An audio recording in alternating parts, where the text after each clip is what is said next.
लसूण असा म्हणून टाकायचा, चिकटत नाही असं टाकलं तर. हा बरोबर.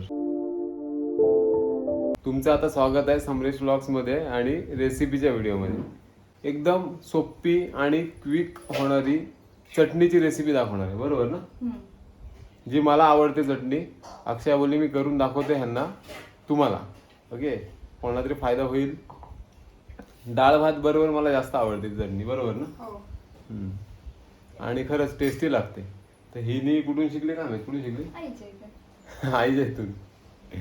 आईच्या इथून शिकली बोलते. सगळं आईकडूनच शिकली वाटते. हा सांग आता कसली चटणी आहे?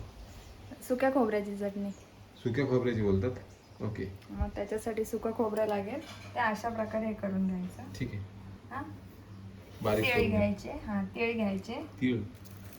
लसूण घ्यायचा, पण लसूण कसं आहे सोललेला नाहीये, सोललेला नाही, डायरेक्ट. डायरेक्ट. आणि हे आपलं लाल तिखट. आणि हे आपलं अलिबागचा मसाल्याचं लाल तिखट, म्हणजे आपला ब्रँड आहे स्वतःचा, जो आपण घरी बनवतो मसाला. त्यातलीच स्पेशल मिरची पावडर आहे ही, म्हणजे लाल तिखट आहे. तुम्हाला जर पाहिजे असेल घरगुती आहे. हा हो, चुलीवर बनवतो अस्सल घरगुती मसाला. आपले 5 प्रोडक्ट आहेत. अस्सल घरगुती मसाला, भाजणी चुलीवरची चव अस्सल गावची अलिबागचा मसाला. हा एक आहे. स्पेशल मिरची पावडर आहे. स्पेशल म्हणजे घरगुती गरम मसाला आहे. आणि सेलम हळद पावडर आहे. हे 5 प्रोडक्ट आहेत. आता हे खोबरं आहे ना, फक्त खोबरं घेतलं. ओके, ती आता मिक्सरला लावते. आता तिने मिक्सरला लावले आणि एवढीशीच बारीक केले. आणि त्यामध्ये लसूण टाकायचा.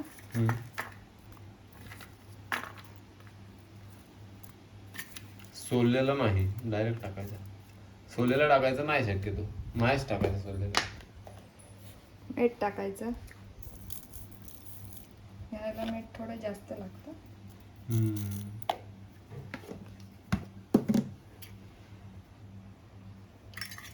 आपलं लाल तिखट. स्पेशल मिरची पावडर, लाल तिखट.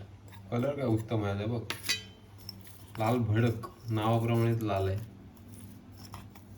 आणि ह्यात आपण काही मिक्स नाही करत, म्हणजे जी मिरची पावडर आहे ना त्यात कलर कुठलाच मिक्स नाही. ओरिजिनल मिरचीची पावडर आहे ती.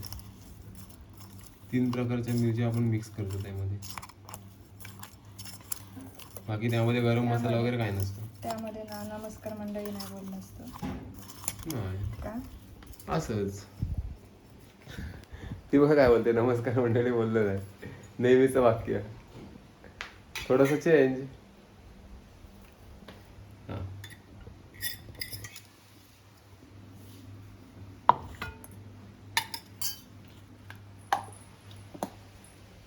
आता परत मिक्सरला लावणार. बरोबर. बघायचं किती झालंय ते. ओके, चेक करायची किती झाली. लसूण असा म्हणून टाकायचा, चिकटत नाही असं टाकलं तर. हा बरोबर. साली सहित टाकलं तर. हे त्याचं मागचं गणित आहे, चिकटत नाही. वास काय मस्त आहे बघ. नक्की करून बघा. अगदी छोटीशी रेसिपी आहे आणि कमी साहित्यात होणारी रेसिपी आहे, कमी खर्चात होणारी रेसिपी आहे.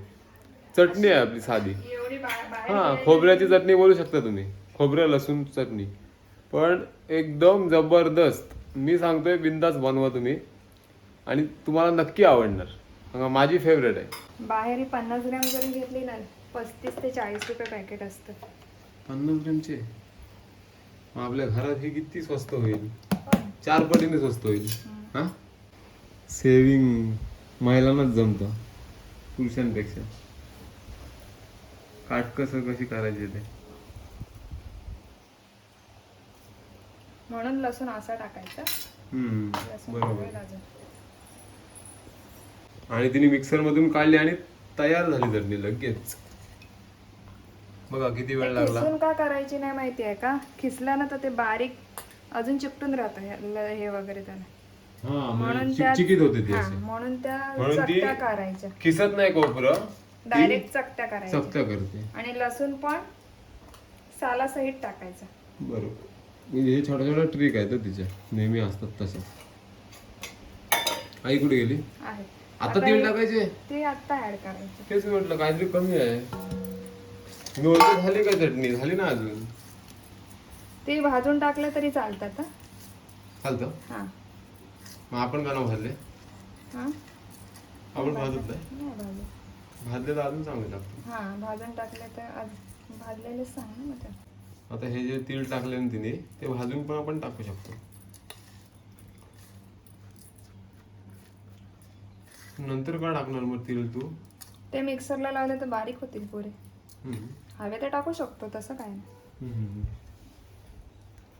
झालं काय चटणी झाली आता? झालं. मला वाटलं मिक्सरला लावतात काय. रेडी. मस्तपैकी आपली खोबऱ्याची मस्तपैकी आपली खोबऱ्याची चटणी खायला तयार आहे आता. ही बघा तीळ टाकलेत मस्तपैकी एकदम छान. हे एकदम क्विक झाली. काहीच नाही, 5 मिनिटात होणारी रेसिपी आहे. 5 मिनिटात होणारी रेसिपी आहे ॲक्च्युली बनवलेली. आणि ही डाळ असू दे किंवा आमटी असू दे मला तर आवडतं. बरोबर ना अक्षु? म्हणजे अजून टेस्ट येते जेवणाला. आता कधी कधी डाळ वगैरे खायचा कंटाळा येतो ना, आमटी खायचा कंटाळा येतो, तर त्यावेळी मी काय करतो, डब्याला ही चटणी नेतो. म्हणजे भाजी नसली तरी चालते मला, चटणी बरोबर चोळून जेवू शकतो मी आमटी आणि चटणी. हां नक्की करा तुम्ही पण. तर व्हिडिओ पूर्ण बघितला त्याबद्दल तुमच्या मनापासून धन्यवाद. छोटीशी रेसिपी बघितली धन्यवाद. ओके तिचा पण धन्यवाद. तर भेटू पुढल्या व्हिडिओमध्ये. तोपर्यंत हसत राहणे आयुष्याचा प्रत्येक क्षणाचा आनंद घेत राहा. Bye bye.